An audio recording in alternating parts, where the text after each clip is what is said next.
ఛత్తీస్గఢ్ లో భారీ ఎన్కౌంటర్ జరిగింది. దంతెవాడ నారాయణపూర్ సరిహద్దుల్లో ఎన్కౌంటర్ జరిగినట్లు అధికారులు తెలిపారు. ఈ ఎన్కౌంటర్ లో 7 మావోయిస్టులు మృతి చెందారు.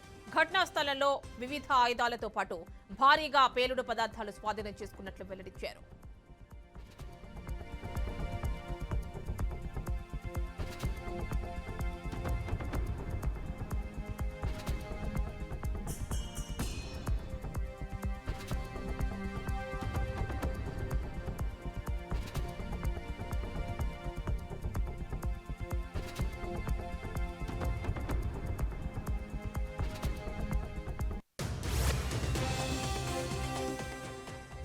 ఛత్తీస్గఢ్ లో భారీ ఎన్కౌంటర్ జరిగింది. దంతెవాడ నారాయణపూర్ సరిహద్దుల్లో ఎన్కౌంటర్ జరిగినట్లు అధికారులు తెలిపారు. ఈ ఎన్కౌంటర్ లో 7 మావోయిస్టులు మృతి చెందారు. ఘటనా స్థలంలో వివిధ ఆయుధాలతో పాటు భారీగా పేలుడు పదార్థాలు స్వాధీనం చేసుకున్నట్లు వెల్లడించారు.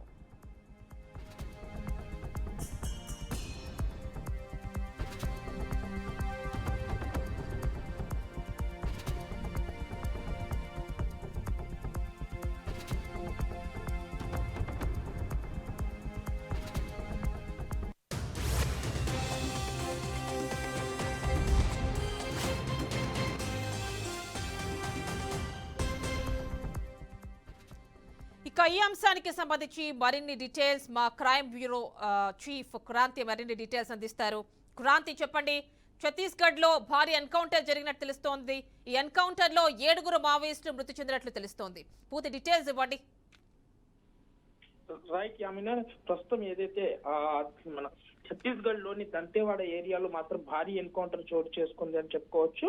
అయితే తరచూ ఎన్కౌంటర్ జరుగుతూ ఉంటుంది, కానీ ఇది పక్కా సమాచారంతో సిఆర్పిఎఫ్ జవాన్లు కూడా అక్కడ ఏదైతే చెకింగ్కి వెళ్లారో అక్కడ ఎదురు కాల్పుల్లో మాత్రం దాదాపుగా 7 మావోయిస్టులు హతమైనట్టుగా తెలుస్తుంది. మరికొంతమంది జవాన్లకు చిన్నపాటి దెబ్బలు దక్కి అక్కడ ఉన్న దంతేవాడ ఏరియా ప్రైవేట్ హాస్పిటల్లో జాయిన్ అయినట్టు కూడా కొంత సమాచారం అయితే వినిపిస్తుంది. యామిని, అంటే 7 మావోయిస్టులు చనిపోయినట్టు తెలుస్తోంది. ఏమన్నా ఏ దళానికి చెందిన వాళ్ళు ఏంటి, అలాంటి ఇన్ఫర్మేషన్ ఏమైనా ఉందా క్రాంతి? రైట్, ప్రస్తుతానికి ఇప్పటికైతే దంతేవాడ ఎస్పీ చెప్పిన ప్రకారంగా చూసుకున్నట్లయితే వీళ్ళంతా మహారాష్ట్ర గడ్చిరోలి జిల్లాకు చెందిన వాళ్ళు అన్నట్టుగా తెలుస్తుంది.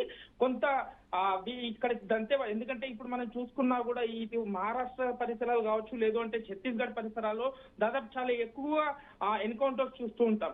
ఎందుకంటే వీళ్ళంతా దాదాపుగా గడ్చిరోలి ఏరియా నుంచి అహైరీ జిల్లా మన తాలూకా నుంచి వచ్చే నక్సలైట్లంతా వీళ్ళు ఈ ఛత్తీస్గఢ్ దంతేవాడలో ఈ అడవుల ప్రాంతాలలో మాత్రం నివసిస్తూ ఉంటారు. అక్కడ అడ్డా వేసి ఉంటారు. కానీ ఇదే అంశంలో అక్కడ ఎక్కడే ఏ దళానికి చెందిన వాళ్ళనే కోణంలో కూడా పోలీసులు విచారించినట్లు తెలుస్తుంది. ఆమెని రైట్ క్రాంతి, థ్యాంక్ యూ.